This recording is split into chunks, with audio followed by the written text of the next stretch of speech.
leaders talking about a new world order.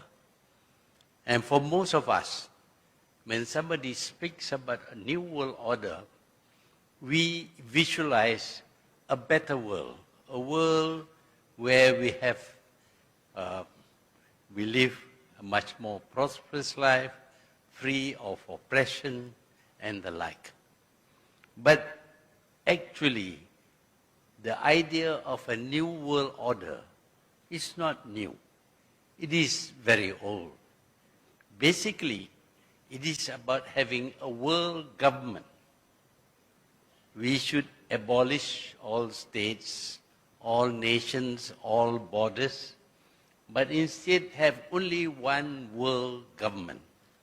And that world government is to be by certain people, elites, people who are very rich, very intelligent, very powerful in many ways. They are the ones who will govern the world.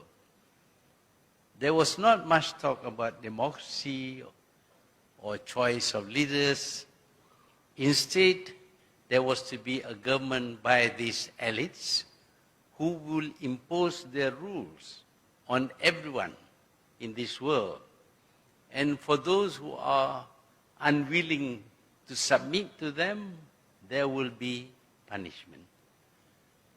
This is the concept initially, but many have not read or do not know about this concept. But it is important for us to remember that this new world order is an old world order.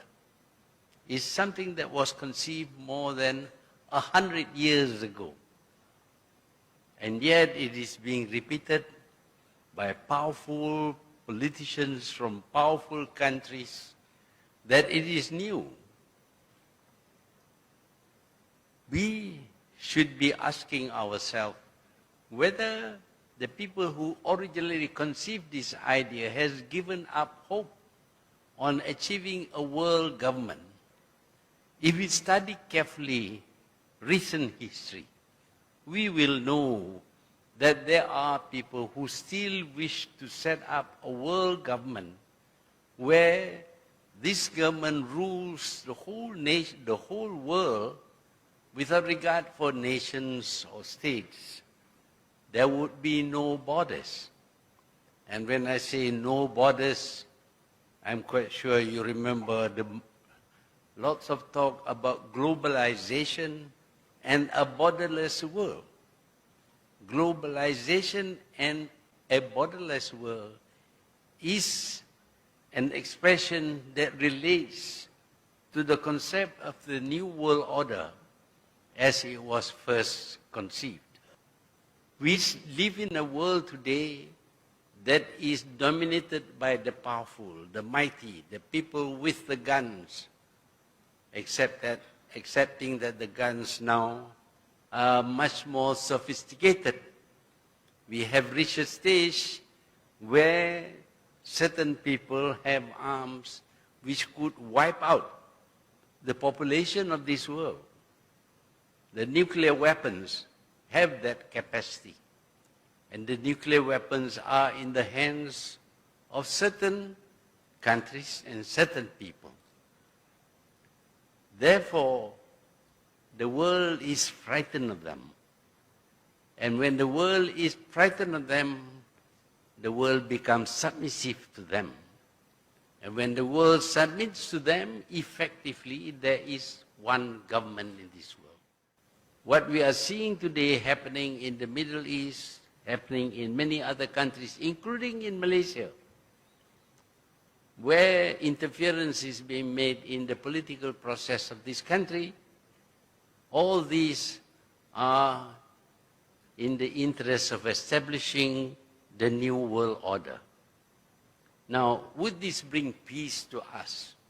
Or would it cause wars to be fought in many places? We already see wars being fought in the Middle East, wars were fought in Vietnam and in many other parts of the world because of the need for the people who are promoting the New World Order to establish their government of the world.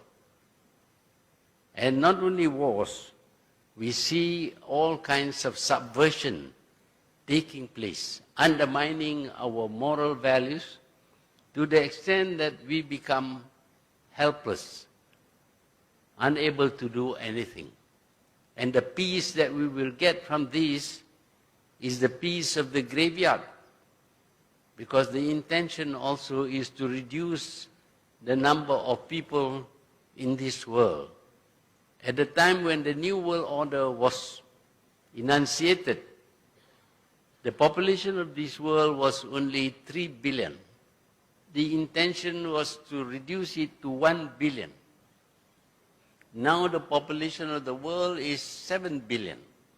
There will be a need to kill many billions of people, or to starve them to death, or to prevent them from giving birth, in order to reduce the population of this world. This is what is in store for most. For those who will suffer and die, there will be the peace of the grave.